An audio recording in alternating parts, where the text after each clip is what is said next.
तो स्वागत है आपका स्टडी बाई रघु में। और आज भर्ती है ये बिहार पुलिस फॉरेस्टर। तो यहाँ पे देखेंगे इसकी क्या रिक्वायरमेंट है। आप सभी एप्लीकेशन कर सकते हैं, अप्लाई कर सकते हैं इस वैकेंसी के लिए यदि आप एलिजिबल हैं तो। केंद्रीय चयन पर्षद सिपाही भर्ती। तो ये जो भर्ती हो रही है पर्यावरण वन जलवायु परिवर्तन विभाग के द्वारा बिहार सरकार में वनपाल फॉरेस्टर के रिक्त पदों पर पुरुष एवं महिला उम्मीदवारों की सीधी भर्ती, सीधी नियुक्ति हेतु विज्ञापन आमंत्रित। तो आगे देख लेते हैं इसमें क्या क्या रिक्वायरमेंट है, कितने पद हैं। ये जो वैकेंसी है इसमें कितने पद हैं, रिक्ति पर इसमें जो रिक्ति पर्यावरण वन जलवायु परिवर्तन विभाग बिहार सरकार पटना का अधियाचना पत्रांक इतना 236 रिक्वायरमेंट है, 236 भर्तियाँ हैं इनमें। इनका विवरण भी इस प्रकार है, आप पढ़ सकते हैं। सामान्य वर्ग के लिए 91 है, आर्थिक रूप से EWS के लिए 23 हैं, अनुसूचित जाति के लिए 13 हैं, 37 हैं, और अनुसूचित जनजाति के लिए 3 और अत्यंत पिछड़ा वर्ग के लिए 49। इस प्रकार आगे देख लेते हैं इसमें क्या है। पिछड़ा वर्ग के लिए 24 हैं, पिछड़े वर्ग की महिला के लिए 9 है।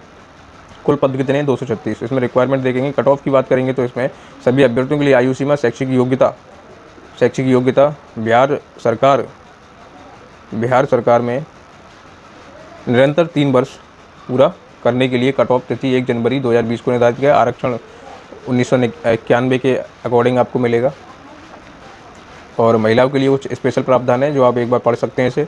बिहार सरकार की स्वतंत्रता सेनानी के पोता पोती नाती नातिनों के लिए प्रावधान भी अलग है। इसमें इनको आपको नियुक्ति में 2% का रिजर्वेशन अलग से मिलेगा। ये जो 2% का रिजर्वेशन है, आरक्षण आपको अलग से मिलेगा। और आगे देख लेते हैं वनपाल पद पर आवेदन हेतु पात्रता क्या क्या योग्यताएं, एक बार देखते हैं इसे।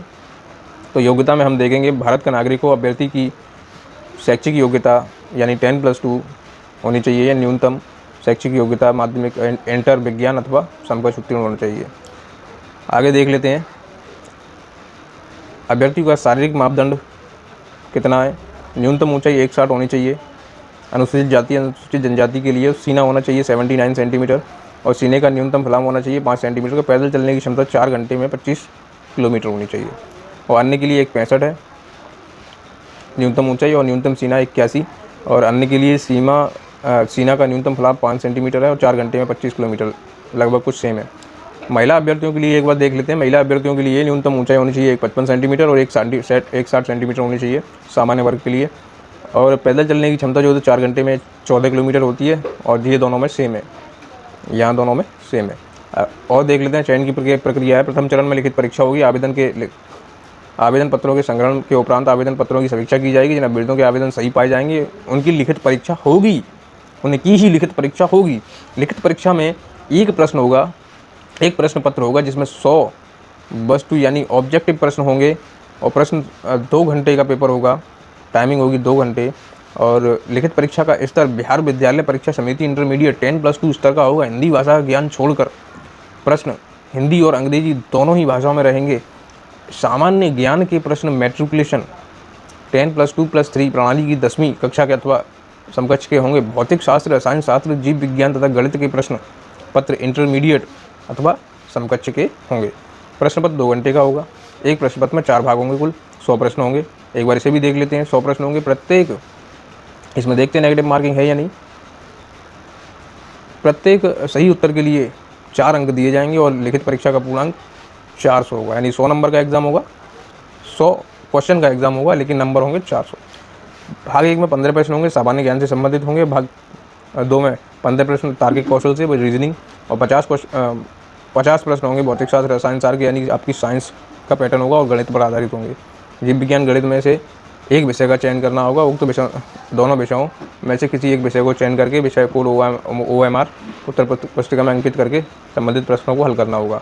आगे देखते हैं 20 नंबर के, इसमें चौथा भाग जो होगा 20 प्रश्न होंगे जिनमें 10 प्रश्न हिंदी भाषा ज्ञान से संबंधित होंगे तथा 10 प्रश्न अंग्रेजी भाषा ज्ञान से संबंधित होंगे। यानी कि आपको हिंदी और इंग्लिश की भी तैयारी इसमें करनी है। इसके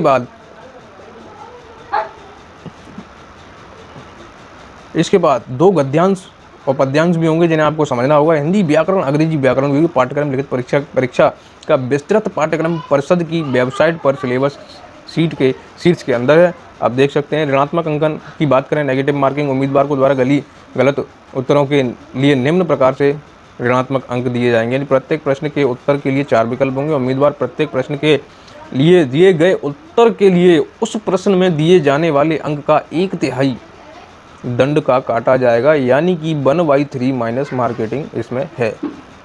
यदि उम्मीदवार 1 से अधिक उत्तर देता है तो उसे गलत माना जाएगा। यदि प्रश्न को खाली छोड़कर आता है, अर्थात उम्मीदवार द्वारा कोई उत्तर नहीं दिया जाता, तो उस प्रश्न में कोई दंड नहीं दिया जाएगा। सेम पैटर्न है, OMR शीट भी आपको सेम मिलेगी। तो कहने का तात्पर्य, आप इस भर्ती के लिए यदि आप एलिजिबल हैं तो आप फॉर्म अप्लाई कर सकते हैं। टोटल 236 वैकेंसी, यहाँ रिजर्वेशन का आधार भी दिया है।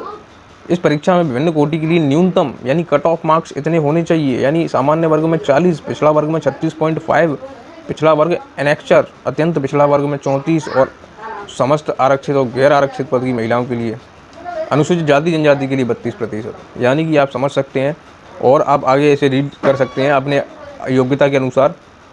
ये जो भर्ती है इसमें आप अप्लाई कर सकते हैं और आगे एग्ज़ाम में